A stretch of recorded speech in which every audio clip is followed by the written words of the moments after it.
ఆంధ్రప్రదేశ్ రాష్ట్రానికి మంచి రోజులు వచ్చినాయి. ఇప్పటి వరకు గత 5 సంవత్సరాల నుండి రాష్ట్రంలో సైకో జగన్మోహన్ రెడ్డి గారి పాలన, విధ్వంస పాలన ప్రజలు చూశారు, దుర్మార్గ పాలన ప్రజలు చూశారు. ఇలాంటి అరాచక పాలనకి, ఇలాంటి దోపిడీ పాలనకి ప్రజలు చరమగీతం పాడటానికి సిద్ధంగా ఉన్నారు. అందుకే రాష్ట్రాన్ని ఈ అరాచక పాలన నుండి విముక్తి చేయటం కోసం ఈరోజు కేంద్రం కూడా పిలిపించింది. కేంద్రంలో ఉన్నటువంటి బీజేపీ కూటమి చంద్రబాబు నాయుడు గారిని, అలాగే జనసేనని కూటమిలోకి ఆహ్వానించింది. రాష్ట్ర భవిష్యత్తు కోసం ఈరోజు రాష్ట్రాన్ని పునర్నిర్మించాల్సిన అవసరం ఉంది. ఈరోజు విధ్వంసం చేశాడు జగన్మోహన్ రెడ్డి. ఈ విధ్వంస పాలనలో రాష్ట్రాన్ని మళ్లీ పునర్నిర్మించుకోవాల్సిన బాధ్యత ప్రజల మీద ఉంది, రాజకీయ పార్టీల మీద ఉంది. అందుకోసమే ఈరోజు మళ్ళీ ఒక కూటమిగా ఏర్పడి, టీడీపీ, జనసేన, బీజేపీ ఒక కూటమిగా ఏర్పడి రాష్ట్ర భవిష్యత్తు కోసం ముందుకెళ్తున్నారు. రాష్ట్రంలో మంచి సుపరిపాలన అందించడానికి, రాష్ట్ర ప్రజలకు ఒక మంచి భవిష్యత్తు ఇవ్వడం కోసం, రాష్ట్రాన్ని పునర్నిర్మించడం కోసం ఈరోజు 3 పార్టీలు ఒక శక్తిగా ముందుకెళ్తున్నాయి.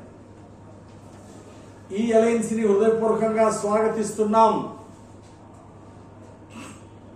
కారణం ఏంటంటే, గతంలో చంద్రబాబు నాయుడు గారు బీజేపీతో అలయన్స్ ఉన్నప్పుడు, గతంలో కూడా తెలుగుదేశం పార్టీ అధికారంలోకి వచ్చింది. ఒకప్పుడు వాజ్పేయి ప్రధానమంత్రిగా ఉన్నప్పుడు మన చంద్రబాబు గారు ఆ రోజు ముఖ్యమంత్రిగా ఉన్నప్పుడు రాష్ట్రపతిగా డాక్టర్ అబ్దుల్ కలాం ఒక మైనార్టీ సోదరుడైతే బాగుంటుందని ఆ రోజు చంద్రబాబు గారు సిఫార్సు చేయడం జరిగింది. బీజేపీ ప్రభుత్వం కూడా ఒక మైనార్టీ సోదరుడికి రాష్ట్రపతి ఇచ్చి, దేశంలో అత్యున్నత పదవి రాష్ట్రపతి ఇచ్చి ఆ రోజు గౌరవించడానికి కారణం ఆ రోజు తెలుగుదేశం పార్టీ, చంద్రబాబు నాయుడు గారు. ఆ రోజు బీజేపీతో అలయన్స్ లో ఉండటం వలన ఒక మైనార్టీ, మరి ఆ రోజు అబ్దుల్ కలాం గారిని చంద్రబాబు గారు సిఫార్సు చేస్తే ఆ రోజు వాజ్పేయి గారు దాన్ని సమర్థించడం జరిగింది, సపోర్ట్ చేయడం జరిగింది. అందుకే అబ్దుల్ కలాం గారు రాష్ట్రపతి అయ్యారు. 2014లో ఏ కూటమి అయితే ఉందో అదే కూటమి కావాలని ఈరోజు ప్రజలు కోరుకుంటున్నారు. రాష్ట్రం బాగుపడాలని, అభివృద్ధిలో దూసుకుపోవాలని, సంక్షేమ పథకాలు బీసీ, ఎస్సీ, మైనార్టీ సోదరులకు, దళితులకు సంక్షేమ పథకాలు అందాలని ఈ కూటమి అయితే ప్రజలకు న్యాయం జరుగుతుందని చెప్పేసి ఈరోజు ప్రజలు విశ్వసిస్తున్నారు. అందుకోసమే చంద్రబాబు నాయుడు గారు ఈరోజు తెలుగుదేశం పార్టీ కోసమో, జనసేన కోసమో కాదు, ఈ కూటమి రాష్ట్ర ప్రజల భవిష్యత్తు కోసం, రాష్ట్రాన్ని అభివృద్ధిలో ముందుకు తీసుకెళ్లడం కోసం ఈరోజు ఈ కూటమి ముందుకు వెళ్తుంది. చంద్రబాబు గారు ఈ కూటమిలో చేరడానికి నిర్ణయం తీసుకున్నారు. కారణం, ఇంకా పోలవరం పూర్తవలే, రాజధాని నిర్మాణం పూర్తి కాల. ఆ రోజు శరవేగంతో చంద్రబాబు గారు ముఖ్యమంత్రి ఉన్నప్పుడు బాగా ముందుకెళ్లినటువంటి పనులు జగన్మోహన్ రెడ్డి ప్రభుత్వం వచ్చాక ఎక్కడ ఆగిపోయినాయి. ఈరోజు పోలవరం రాష్ట్ర ప్రజలకి జీవనాడి. ఈరోజు ఆ పోలవరం ప్రాజెక్ట్ పూర్తి చేసుకోవాల్సిన అవసరం ఉంది. దానికి కేంద్ర ప్రభుత్వం సహకారం కావాలి, నిధులు కావాలి. అదేవిధంగా అమరావతి రాజధాని నిర్మాణం ఇంకా ప్రపంచంలోనే గొప్ప రాజధానిగా నిర్మించాలంటే దానికి కూడా కేంద్ర ప్రభుత్వ నిధులు కావాలి. అట్లాగే ఈరోజు విభజన చట్టంలోని హామీలు నెరవేర్చాలంటే కొత్త ప్రాజెక్టులు, గోదావరి, పెన్నా నదుల అనుసంధానం పూర్తవ్వాలన్నా, కొత్త ప్రాజెక్టులు పూర్తవ్వాలన్నా కేంద్ర సహకారం కావాలి, కేంద్రం నుండి నిధులు కావాలి. అప్పుడే ఈ రాష్ట్రం అభివృద్ధిలో ముందుకెళ్తుంది. దానికోసం ఈరోజు రాష్ట్ర ప్రజలకి, రాష్ట్రానికి ఒక భవిష్యత్తు ఇవ్వడం కోసం, రాష్ట్ర ప్రజల కోసం, భవిష్యత్తు కోసం ఈరోజు చంద్రబాబు నాయుడు గారు కేంద్ర ప్రభుత్వం ఇచ్చినటువంటి ఆహ్వానాన్ని స్వీకరించి ఈరోజు కూటమిలో చేరటం జరుగుతూ ఉంది. ఈరోజు చంద్రబాబు గారు ఈ కూటమిలో చేరటం హృదయపూర్వకంగా అభినందిస్తున్నాం. గుంటూరు జిల్లా తెలుగుదేశం పార్టీ తరఫున, కార్యకర్తలందరి తరఫున, ప్రజల తరఫున చంద్రబాబు నాయుడు గారికి ప్రత్యేక ధన్యవాదాలు తెలియజేస్తున్నా, అభినందనలు తెలియజేస్తున్నా. రాష్ట్ర భవిష్యత్తుకు ఈరోజు ఈ కూటమి అవసరం.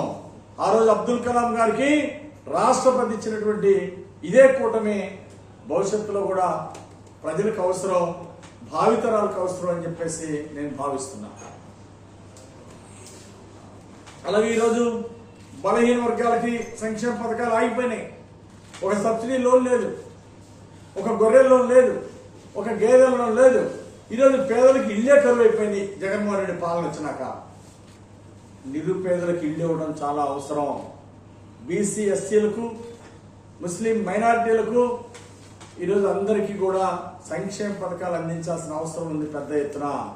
అందుకోసమే ఈ కూటమితో ముందుకెళ్తున్నాం. రాష్ట్ర భవిష్యత్తు కోసం ప్రజలకి సంక్షేమం అందించాలనే లక్ష్యంతో ఈరోజు బీజేపీ కూటమిలో తెలుగుదేశం పార్టీ ముందుకు నడుస్తా ఉంది. చంద్రబాబు గారు తీసుకున్న ఈ నిర్ణయాన్ని ప్రజలందరూ హర్షిస్తున్నారు. ఇదే కూటమి 2014లో కూడా విజయవంతమైంది. ఈరోజు ప్రజలు ఈ రాక్షస పాలన పోవాలి, మళ్ళీ చంద్రన్న పాలన రావాలి, పేదల రాజ్యం రావాలని ఈరోజు ప్రజలు కోరుకుంటున్నారు. అందుకోసమే మరి ఈ కూటమికి అంగీకరించినటువంటి చంద్రబాబు గారికి ప్రత్యేక ధన్యవాదాలు తెలియజేసుకుంటూ అభినందనలు తెలియజేసుకుంటున్నా. ఈరోజు బాబాయిని హత్యని ప్రోత్సహించినటువంటి ఈ ముఖ్యమంత్రి జగన్మోహన్ రెడ్డి గారు రాష్ట్రంలో 4 లక్షల కోట్ల పైన దోచుకున్నటువంటి, లూటీ చేసినటువంటి ఈ ముఖ్యమంత్రి జగన్మోహన్ రెడ్డి గారు జైలుకు పోవడానికి సిద్ధంగా ఉండాలా? రాష్ట్రాన్ని యుద్ధం చేసినటువంటి ఈ సైకో ముఖ్యమంత్రి, దుర్మార్గంగా లూటీ చేసినటువంటి ఈ సైకో ముఖ్యమంత్రిని జైలుకు సాగనంపడానికి ప్రజలు సిద్ధంగా ఉన్నారు. ఈరోజు తెలుగుదేశం, జనసేన, బీజేపీ నాయకులు, కార్యకర్తలందరూ సమిష్టిగా కృషి చేస్తాం. జిల్లాలో 7 సీట్లు, అసెంబ్లీ సీట్లు గెలిపించి చంద్రబాబు గారికి బహుమతిగా ఇస్తాం. ఎంపీ సీటు భారీ మెజారిటీతో 1,75,000 పైన మెజారిటీతో ఎంపీ సీటు కూడా గెలిపించి చంద్రబాబు గారికి అందిస్తాము, కేంద్రానికి పంపిస్తాము. ఎంపీ గారిని కూడా ఈ సందర్భంగా తెలియజేస్తున్నా. 7 సీట్లు గెలిచేది ఎంపీ సీటుతో సహా. ఇదే మా లక్ష్యం. భారీ మెజారిటీతో పార్టీని గెలిపించుకుంటాం. బీజేపీ, జనసేన, తెలుగుదేశం సమైక్యంగా ముందుకెళ్తామని ఈ సందర్భంగా తెలియజేస్తూ అందరికి ధన్యవాదాలు తెలియజేస్తున్నాం.